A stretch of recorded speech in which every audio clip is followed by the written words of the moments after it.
welcome to the Mysterious Domain Movie Palace. As you can see, my movie palace now has its own theater. My other stuff I'm moving to another channel, and that channel will just be called the Mysterious Domain, and I'm going to put my tarot deck and my art stuff on that channel, and I'm putting only my movies from my collection on the Mysterious Domain Movie Palace, because that's what YouTube wants. YouTube likes everything to be a very narrow focus, so that's what I'm doing. So it's Halloween, guys, and I wanted to show something that people have been asking me for, and it's another episode from the Supernatural series. You can see this is the very old book that I got in a London used bookshop. See how yellow the pages are? And I liked all these stories. I really did love the Countess Ilona Werewolf reunion story. But the series for me, I think my favorite one in the series is Bela. And I also, the ones I have up there, Night of the Marionettes and Mr. Nightingale. And then I suppose I put Countess Ilona fourth. If you want to stay till the end, I will explain that. I don't want to do it in the front. I'm going to do it in the back. So this episode, of course, all these are from Robert Muller's work, his short stories. I think he wrote the screenplays, but it's his project, Robert Muller. And he was married to Billie Whitelaw. And Billie Whitelaw, most famously, is Mrs. Blaylock in The Omen. And she's perfect as Mrs. Blaylock in The Omen. And she plays Countess Ilona. This episode is directed by Simon Langton. It's written by Robert Muller. Like I said, was married to Billie Whitelaw.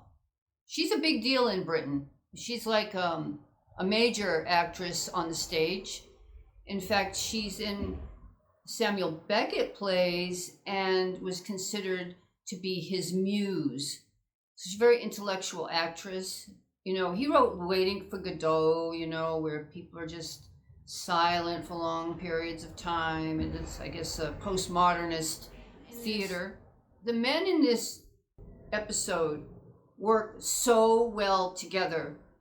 There's just this great ensemble energy between them. They just play off each other. It's just delightful to watch. And if you've ever been in the theater and done any acting, this is what you live for, this kind of chemistry that just comes together with other actors, and everything just flows so naturally. The actors are Hendry, Charles Kay, and John Fraser.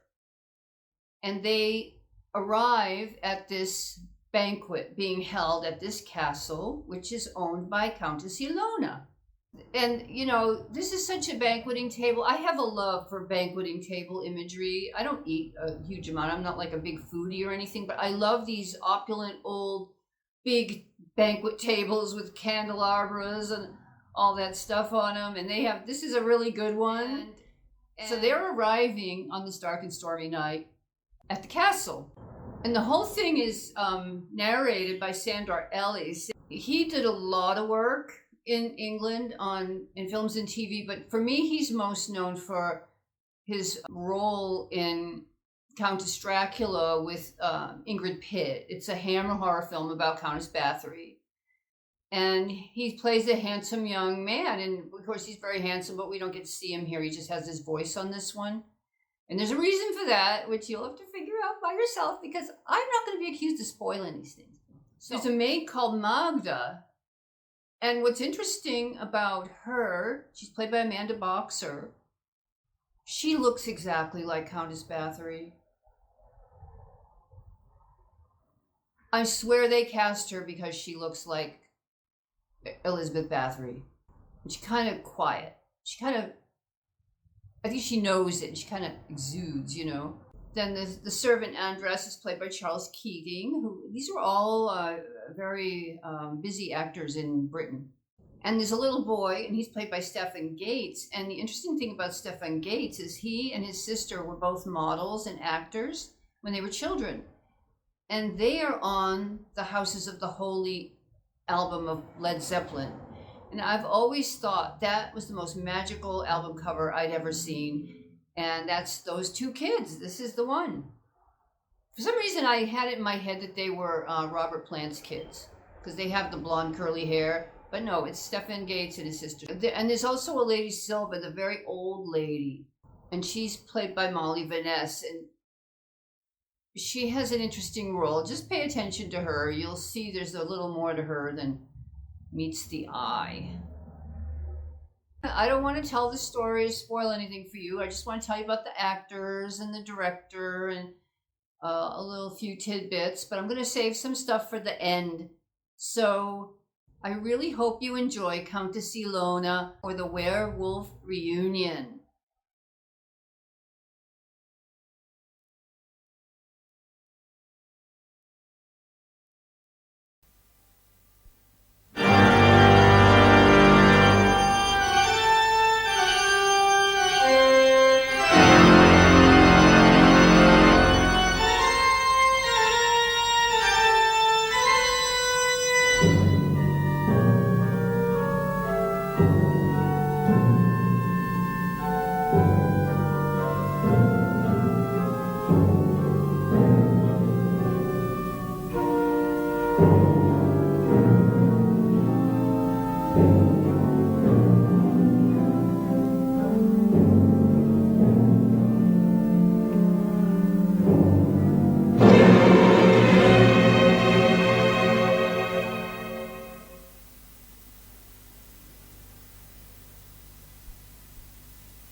I must get in. I'm one of the judges. Oh. All this happened only a few years ago.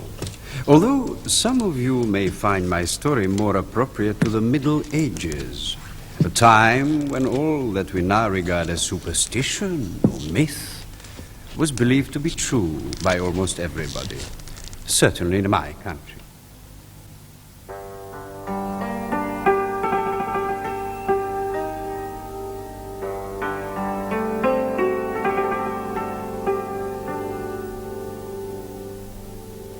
That I can personally vouch for the absolute truth of what I'm about to relate, you will appreciate only when I have come to the end of my story. A story so horrendous, and to me personally so grievous, that I can honestly say that my whole life has been colored.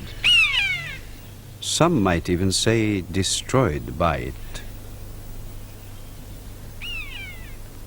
My story's heroine, if that appellation can be used in so infamous a context, one Countess Ilona Tirch lived, indeed still lives, at Castle Tirch, built long ago by robber barons in that wild eastern province of my country that travelers nowadays so wisely avoid.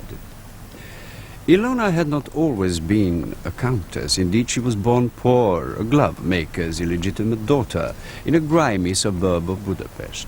But she grew up to be beautiful and, one is told, talented. She established herself, while still young, as a popular cafe entertainer.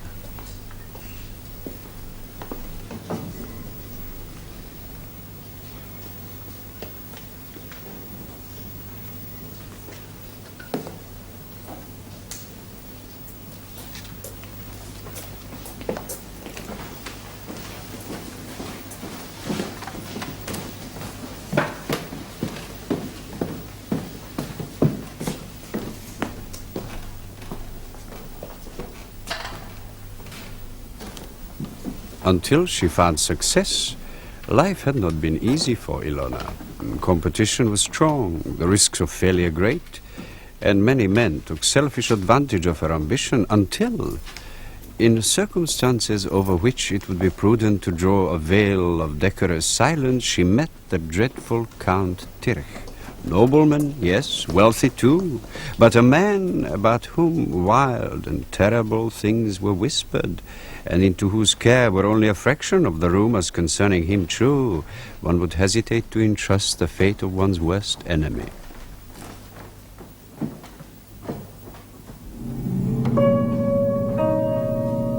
This, then, was the man who became Ilona's husband.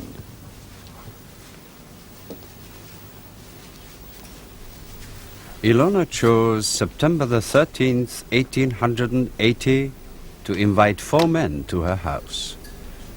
But it was not to hunt or to a ball to which she asked them. It was to a party of a very private nature.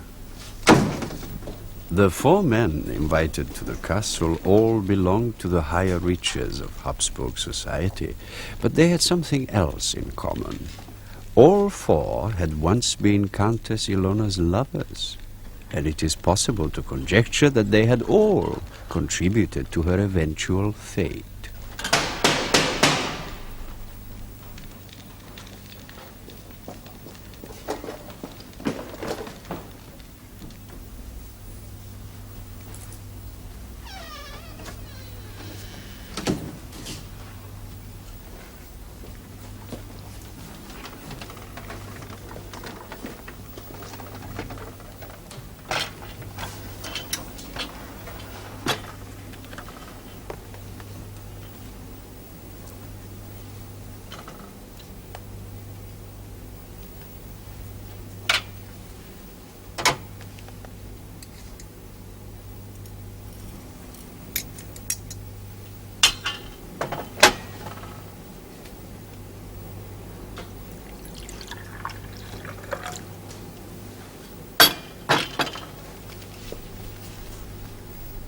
The Countess's party, did I explain, marked the 10th anniversary of a very special year.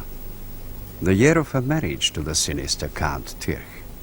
The year also in which she became his widow. The year, finally, during which she gave birth to her only child, the angelic Bela. The young Count Tirch. What, still in the room? I've travelled all night, girl. Hellish discomfort. I'm as hungry as a wolf. Hey, gods, what a mausoleum. Poor Ilona. What? What? Well, speak up, girl. There's a buffet for the gentlemen. There's a buffet for the gentlemen. How nice and welcoming that sounds. Splendid. The air up here is real country air. It's better than that vile stuff we breathe in the cities. Oh, come, girl. Huh? Show me the buffet for the gentlemen.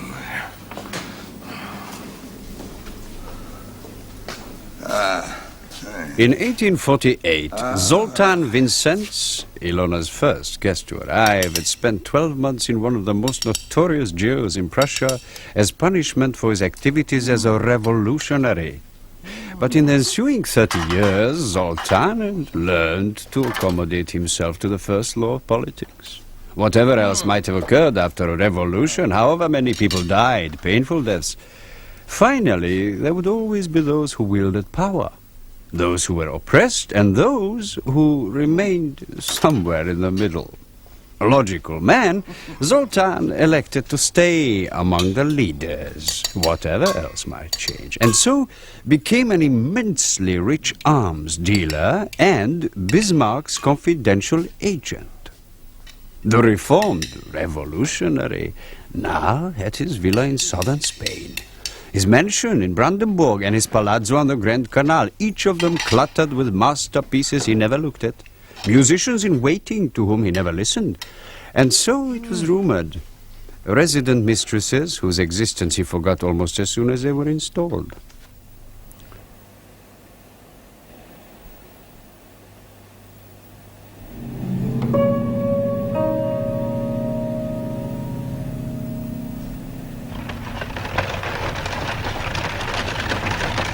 The Countess's second guest, Dr. Felix Kraus, a charming idler, had once been a distinguished specialist in nervous diseases. But when a maiden aunt died, leaving him her entire fortune, the good doctor found that he could retire and devote himself exclusively to his hobby, the seduction of every personable young woman he met. A superstitious and punctilious man, Felix believed that his potency would last only for so long as he kept intact the index of his conquests, complete with one lock of hair, one love letter, and one garter.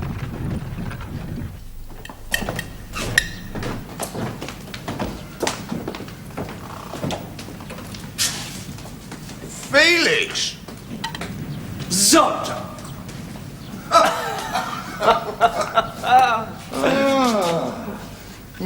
My dear friend, I had no idea. I had you still wear that scent. You like it. I'll send you a bottle for your next birthday. No, my 60th.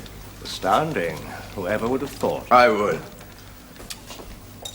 Well, what made you come? What? You consulted the guest list, I suppose. No guest list was vouchsafed. Oh, well. Ilona always was secretive. Except where her strange admiration for you was concerned. I mean, for you, there was always room in her... Heart? Yes. I knew I'd find you here. Do you know, between ourselves, Felix, I think we must have been quite mad to come here. Mad, really? Curious, perhaps. What, about Ilona's real intentions, you mean? Intention? Do you know, this caviar really is excellent. No, I mean her strange impulse to invite, well, you and me, for instance. Tell me, what were her last words to you before, well, before that unfortunate marriage? Farewell, I suppose. Thank you for the flowers. Thank you for the flowers! Well, to me, she said, she said, hell is too good for you, my dear Zoltan, and that marked you after I brought her the Esterhazy ruby. Has our hostess made her appearance yet? It's too early. We're alone, huh? But how touching that she even now should show such evident concern for our bodily needs. My dear Fräulein, could I possibly be shown to my room now? And, business. Flourishes. The killing business. Bread and murder, man's only two indispensable commodities. Young man, if you haven't the talent to be a miller or a baker, become a soldier or a hangman or an arms merchant. That's my advice to you.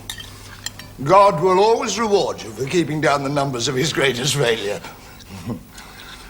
I wonder, is there just a little more caviar?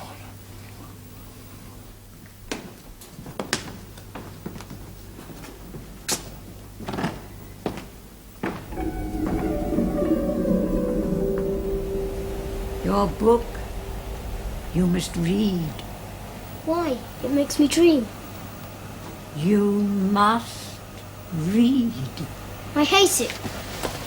I hate all books.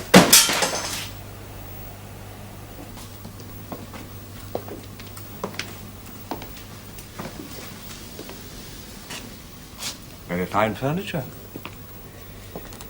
13th century Macedonian craftsmanship is so inimitable, don't you think?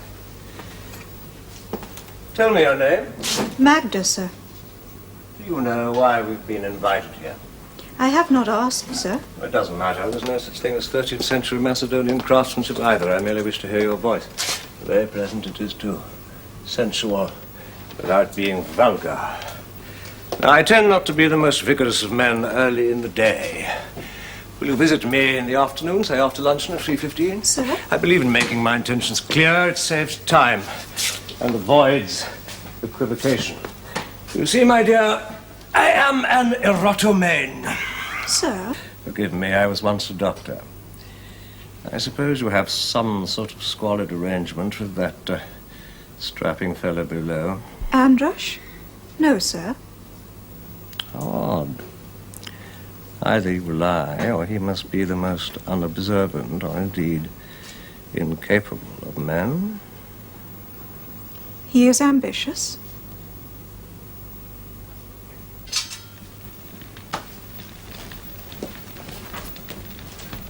Look, Andras.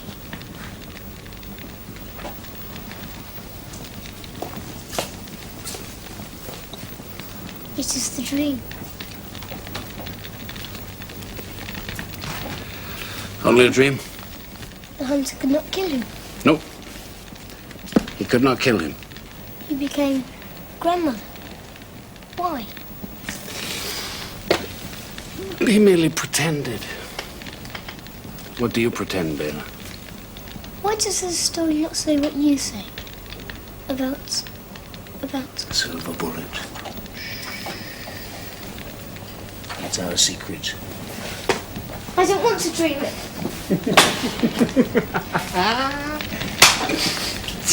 Go! He's old enough. What do you know, his nurse? Hmm? You understand nothing. The third of the Countess's guests, the renowned virtuoso Hugo Hoffman, considered himself to be severely inconvenienced. He had underestimated the walking distance from the railway station to the castle. In consequence, he felt fatigued. Worse, some mud had splattered his beige trousers, which had been made for him only a week before, not by the oldest, but certainly the most expensive tailor in Budapest.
Have my bath prepared.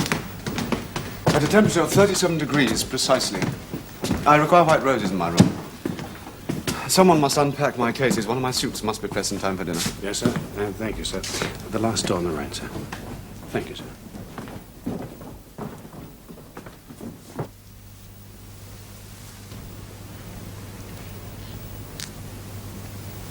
When will you be alone again? Soon. Soon.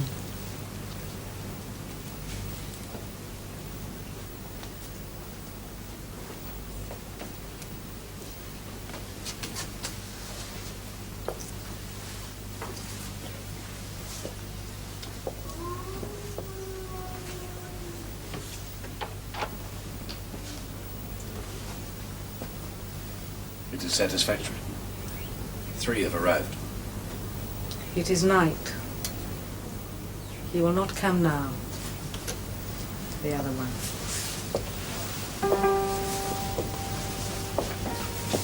He may come tomorrow. It is not the same. There have to be 4. Indeed, Countess, there should be 4. We need only 1. Tonight. Only 1.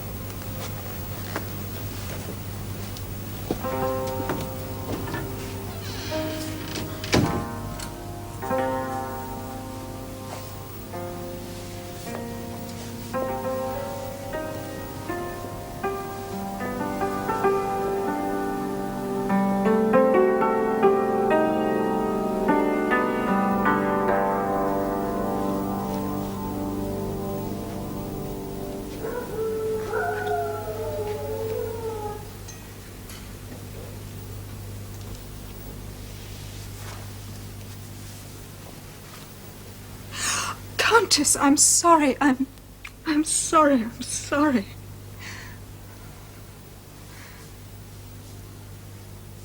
You drew blood. Did you hear? Yes, you heard. Are you afraid? Why? I have heard it said that there was once a man who you cannot forgive. Cannot or will not? I don't know, Countess. When you go to bed tonight, lock your doors and windows. Whatever you see, you have seen nothing. Whatever you hear, it is the wind howling in the trees. Have you never been betrayed? Yes, Countess? And now, see that Bela, that the child is... Countess? Sleeping.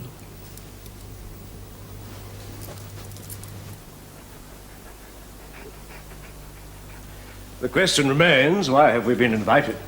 Or I might choose to ask, why have we been invited? Well, let us ask ourselves this.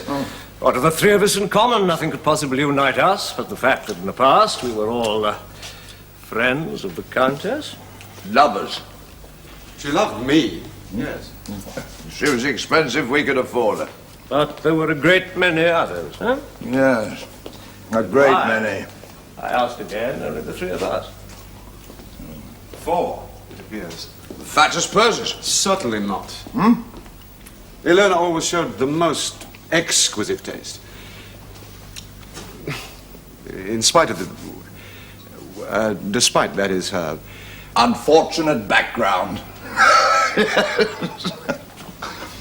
I ever tell you?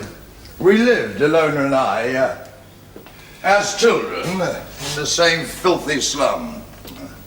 Practically next door to each other, and yet, no, we never met. She was always out. I was older, of course, but by the time I was 16, I'd had every girl in the street. You don't say. Every... Never paid. Sometimes they paid me. No, on reflection, it isn't so much the choice of Ilona's guests that intrigues me, no. No, it's more the, occasion. But obviously. The 10th anniversary of her wedding. Of her widowhood? Well, the latter would certainly be a more appropriate occasion for a celebration. To marry such a man, such a... beast, quite. Ilona. The most exquisite creature in all Budapest. The most expensive, certainly. Why do you say so little, Herr Hoffman? What is your opinion? My opinion?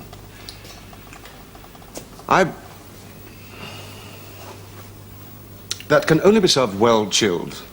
Kindly bring me some Wielberger, Spätauslese 67, at the correct temperature. I believe that Ilona she must have killed him. What? I killed her husband? Killed Count Terror? Ilona? I mean, she couldn't kill a rabbit. Yeah, well, the Count, as has been pointed out, was hardly a rabbit. Hardly. And there she is. My dear, beautiful Ilona. Just as one always remembers. But 10 years older, it shows. Does it matter? My dear. Hugo. My dearest. Shall we sit down?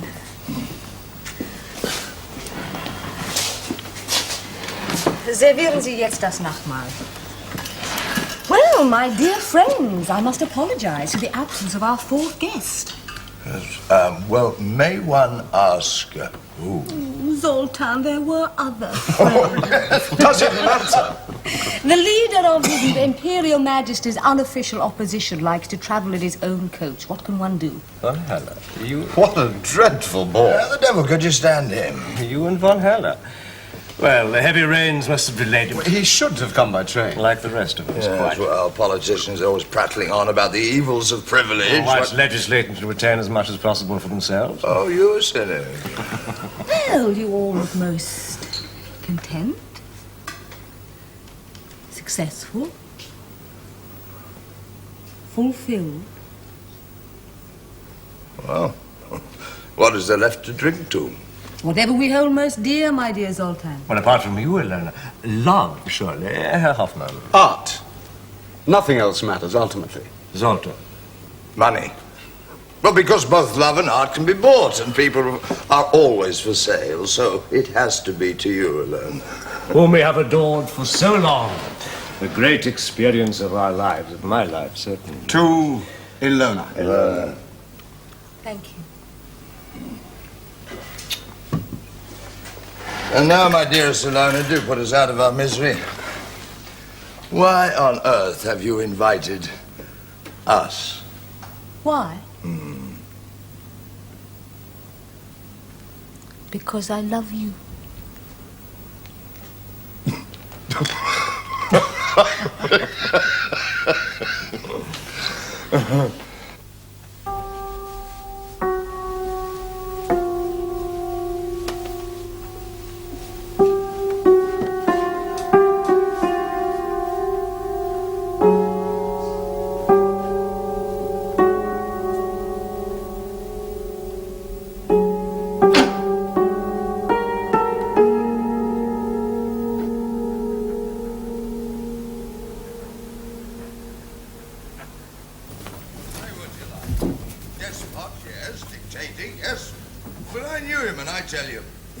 Human qualities. My goodness.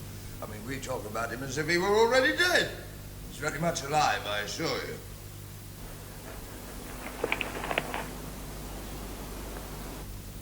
In any case, I ask you.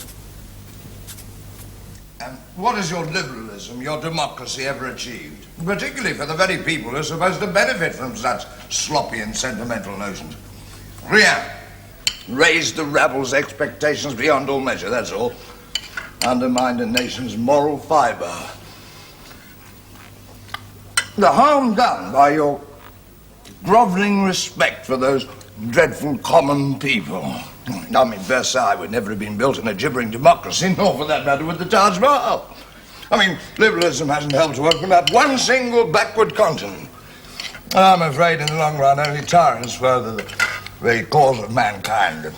Sad but true. At the cost of a great deal of bloodletting, mon cher. The bloodletting of grey anonymous masses who can have no other purpose in the grand design. And who will happily cheer for whoever shouts loudest and happily die for whoever pays the most.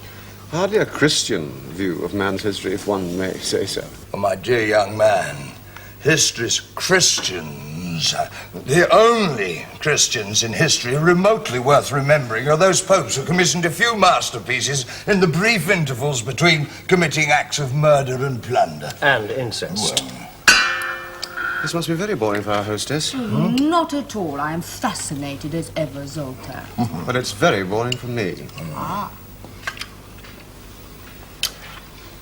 May one ask a very personal question? Of course, my dear. I have always enjoyed instructing you. You see, I never had the pleasure of I never met your late husband. I now wish to know, was he really as appalling as his reputation? Worse. Much worse. And yet you married him. A saint. But every man must have some redeeming quality, surely. Every man, yes. Then we are here, have been invited here to celebrate, it must be so, his death. He thinks you killed him, you know. You are mistaken, Hugo. Well, then, if it isn't an indelicate question, how? Oh, please, at dinner. I really must insist. Oh, it is in all the papers, my dear, surely. A hunting accident. He was attacked by wolves. Wolves?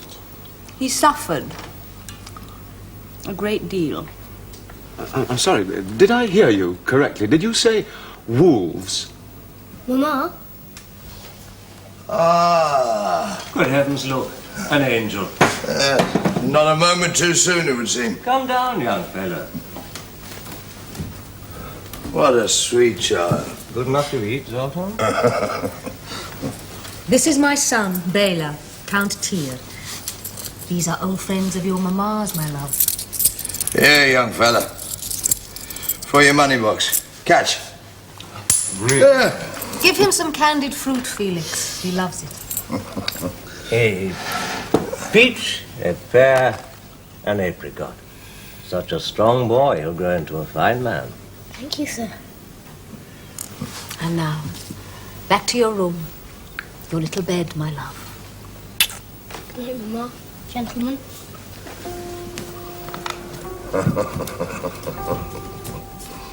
Bela. Bela.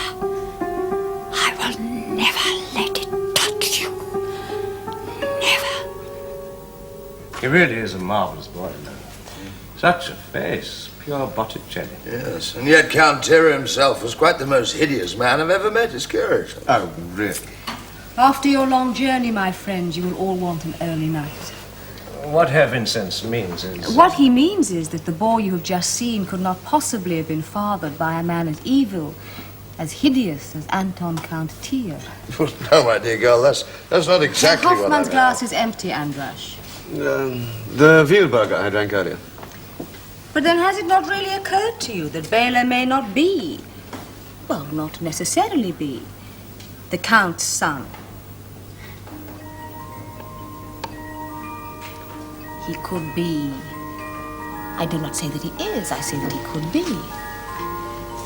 He could be your son, Hugo, or yours, Felix, or even yours, Zoltan. Oh, yes, he could be.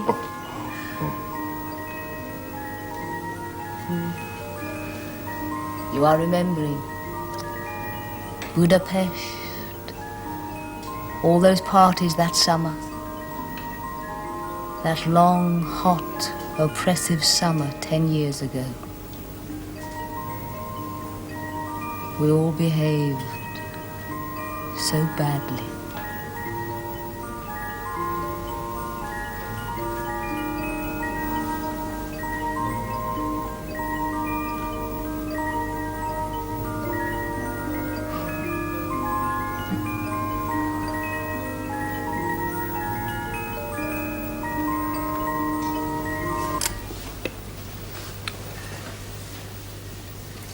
Well, if all one has heard about your late husband is true, my dear Ilona, one must indeed hope devoutly that the Count did not sire a son.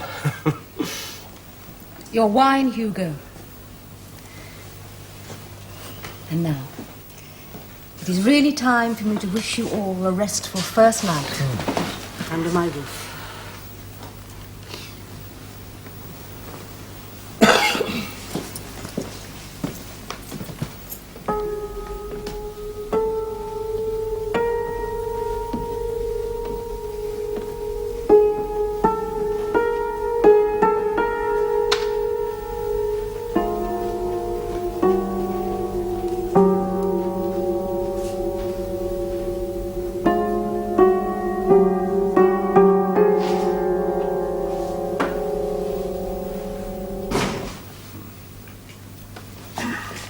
What did you mean exactly?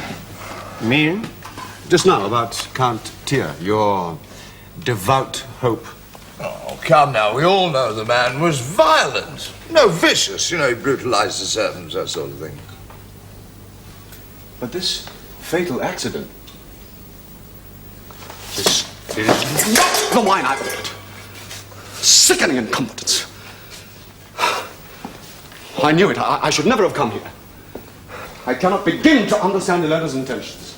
Oh, wait just a minute. What precisely did you mean? Are you telling me you didn't know that neither... He certainly didn't, did he? Know what? Well, the way I heard the story, the Count did not die immediately after the accident. Indeed. It appears he died a few months later, in agony, of a very rare disease known as lycanthropy. Like? What the devil's that? Clinically speaking, the affliction of a man deluded into imagining that he's a wolf. Or rather, a werewolf. But there is no such thing as a werewolf. Precisely.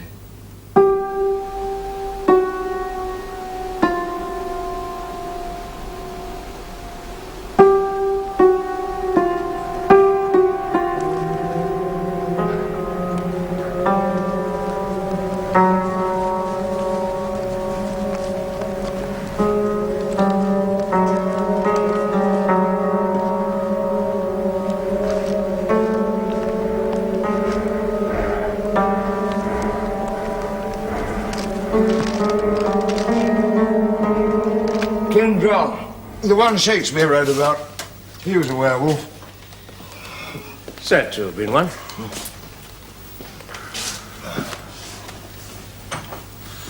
What do they look? What are they said to look like? Enormous and very hairy, with luminous eyes and hands like claws, long sharp nails. Their hunger for flesh, human flesh, is insatiable. Said to be insatiable. But their appetites only get the better of them at night, it seems. When the moon is full. What utter nonsense. I refuse to listen to such... I mean, it is... Dolly, it usually changes back into human form. Or a dog or witch. It is... It's said. I must say I'm astonished at a doctor endorsing such idiotic superstitions. My dear Hugo, it can't all be superstition. There is historical evidence. The case I'm thinking of is quite well known. Someone in Lyon in the 16th century, confessing, under torture, of course, to being a werewolf. Yes, and as a werewolf, he'd killed a child of 12, a girl, and eaten what remained of her. Eaten? I can't believe it. Everybody knows, gentlemen, surely, that a werewolf is merely a fantasy. It's a metaphor. Oh, a metaphor for what, pray? For the disgusting cravings of some members of the human race. If you will excuse me, gentlemen. Well, good night, and pleasant dreams.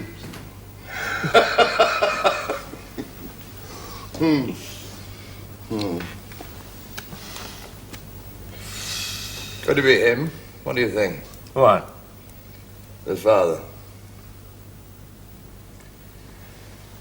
The raison d'être. Huh? As he says, there is no such thing as a werewolf. What?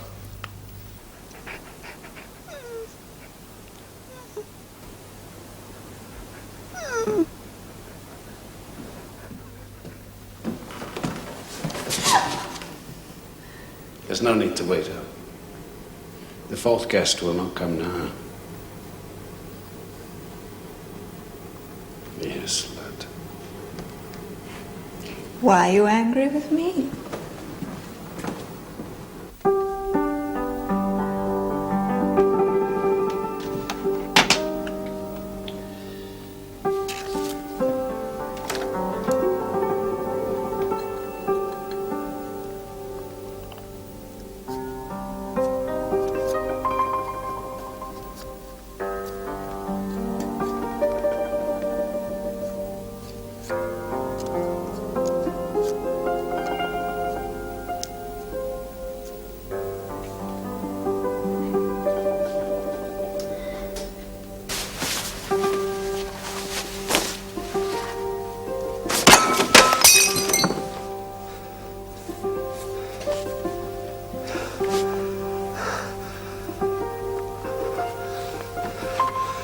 Andras?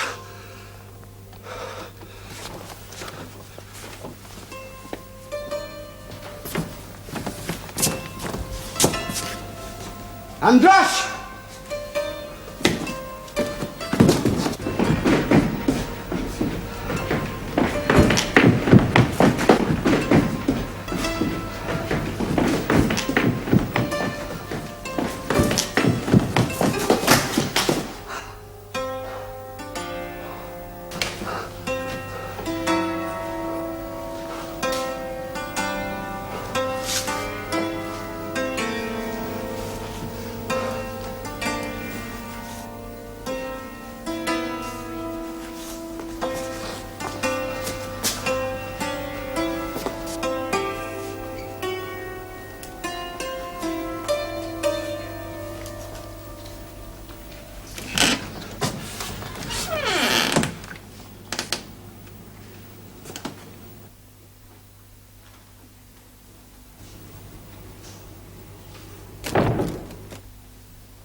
Did you expect... I do not wish to hear one further word from you, my dear, until the crow of the cock.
I thought so.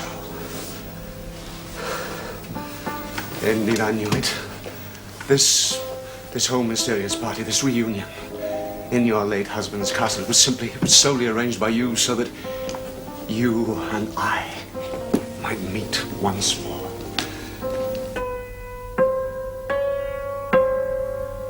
I am no longer of use to any woman or man. I no longer compose, except little nothings encores for my concerts. Nobody asks why. I no longer even play well. No one notices.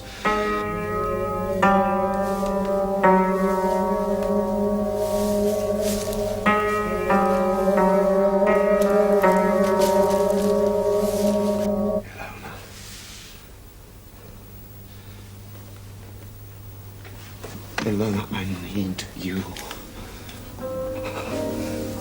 Just as I needed you. That time when I lived in a room without furniture, remember? You used to bring me stolen bread and grapes. Your faith in me, your faith in me as a man, as an artist. Oh, when I needed a rest, mountain air, a new suit, you would sell your body over and over again that I might have these things.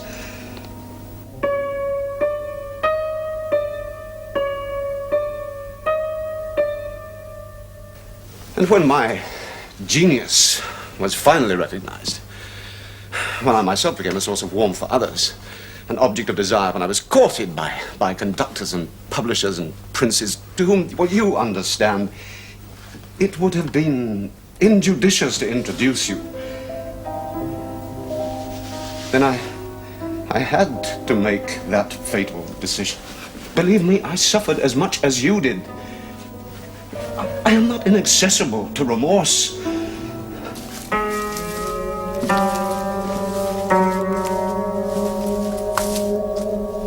Look, do you see those little lines all around my eyes? My youth, Ilona, my youth is going. It's going forever.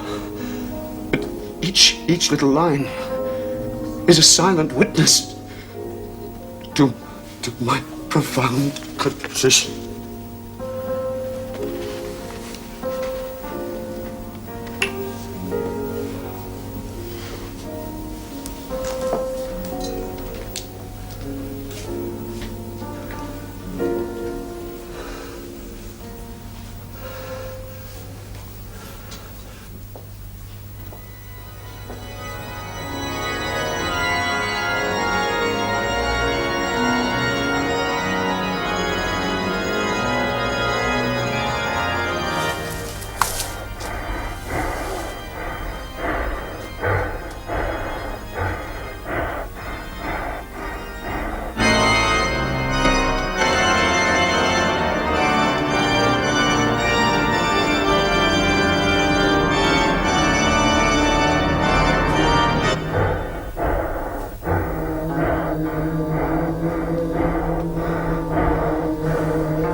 Sleep, sleep.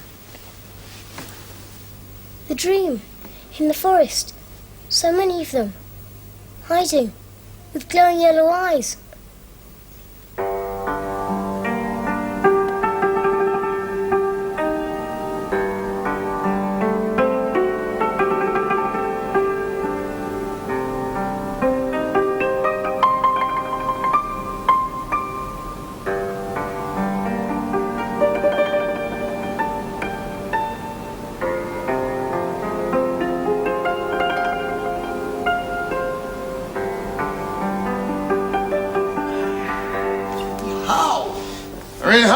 The region's teeming with wild beasts, bears, wolves. You mean werewolves? Oh, there are no such things as werewolves. Well, exactly!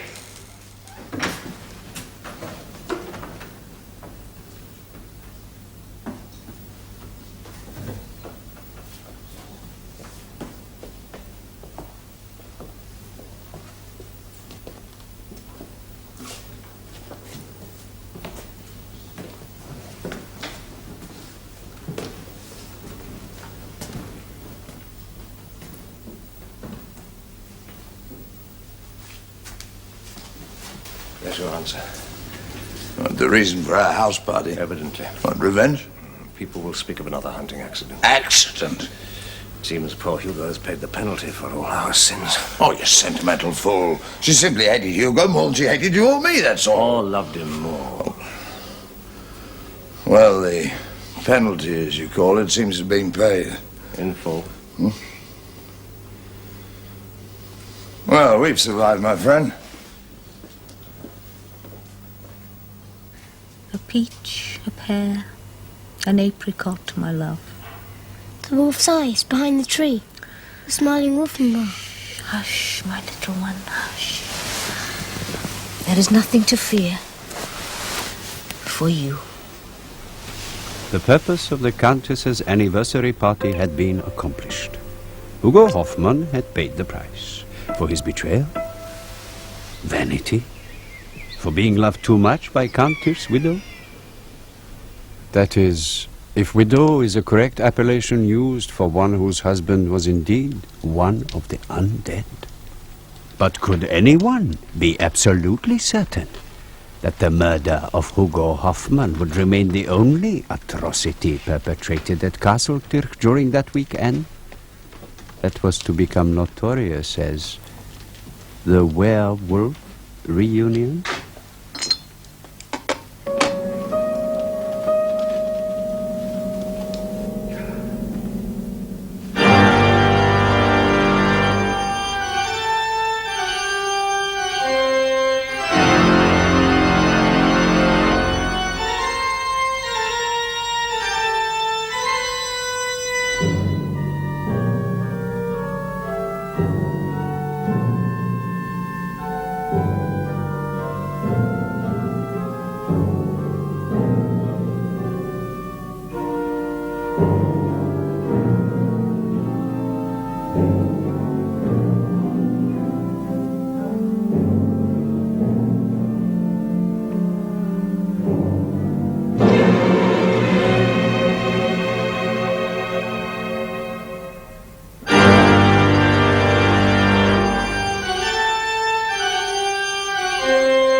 Well, I hope you enjoyed that. As I said, I wanted to share some thoughts I had on this episode, and it has a lot to do with Billie Whitelaw and the casting of Billie Whitelaw in this role. I feel she's miscast, and I don't know, the gods of thunder are going to come down on me because she is so important in so many ways in British theater. But I swear that I'm going to say I think the reason she was cast in this plum role in a type of story that's not her genre is because she's Robert Muller's wife. And, you know, why not, right? But I just want to say this. I'm just going to put this out there. She's a very intellectual actress. She's very heady. She's very much in her head. And I find her cold. Which is why she's perfect as Mrs. Blaylock, and is probably why she's perfect for Samuel Beckett. But Gothic horror is melodrama, which means this is why we love Barbara Steele. She has no stops on her emotions. She's complete abandon, right? She just lets it all out. And she's dark and dramatic, and she has many layers. And I just kept thinking when I'm watching this, if Barbara Steele had been playing that role, it would have elevated this story into a whole nother realm of gothicness and even horrorness. The men get it. The men are slightly over the top. They're having a blast with this thing. And then Billie Whitelaw comes and she's very contained. She's very tense and quiet. And in this type of story, she comes across to me as mannered. And I don't want to take anything away from her. She's one of the greats, I guess. But I do think that it's an example of why certain people have certain genres when it comes to creativity, because there are some things that are in your DNA, you know? And the thing is, too, where she's very contained and very tense and very measured in how she performs.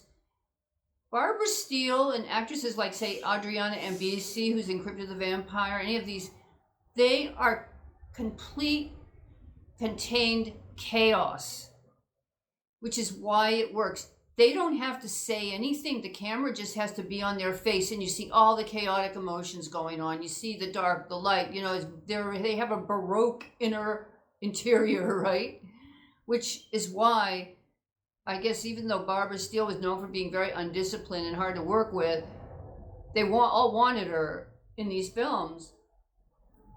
And frankly, I think Adriana Ambisi was cast as a proxy of Barbara Steele, because there's very big similarities between the two, and I think she's a great actress, and it's a shame she hadn't done more films. But I do think she was a kind of a, maybe Barbara wasn't available, so they cast her as kind of a facsimile. But it's that type of woman, right? And in The Omen, Billie Whitelaw's very strict containment works because she's the only controlled person in a sea of chaos. The Omen is all about chaos, is breaking out all around her, and she comes in and she's like focused, and it's like, I will take care of thee. The minute she says it, oh, you know, she's just cold and she's just focused. So that's a space where that worked. But in this one, you know, I was trying to think of 60s actresses that maybe Barbara Steele or, I don't know, Jacqueline Bisset or would even have been more interesting in the role, moody, you know, but also the beauty. I mean, Billie Whitelaw's attractive, but she's no beauty. And it's not realistic to me that these men would have been pining away over her for 10 years. Like they might pine away over Barbara Steele or Adriana Ambisi or Jacqueline Bisset or whoever was, you know, kind of can carry that complexity. The thing with actors, you know, a good actor doesn't have to say anything, especially a good film actor. You have layers and layers and layers just within you. That's why Greta Garbo, you know, when she was making Queen Christina, the director said, do anything, don't think anything, just stare out into space. And it was an iconic shot because Greta Garbo had so many layers internally that just were caught, you know, by the camera, that just shine through. And that's, you know, you can spot that in actors, and they're probably the ones with the biggest star power, actually. So I wonder what you think. I mean, do you think Billie Whitelaw was miscast, or do you think she was perfect, or do you think, what do you think about that? I mean, I'd love to know if you agree with me, you don't agree with me. And did you catch who Sandor Elès is playing when he goes into the Club of the Damned? Anyway, happy Halloween. I hope you enjoyed it, and thank you so much. Take care. Bye-bye.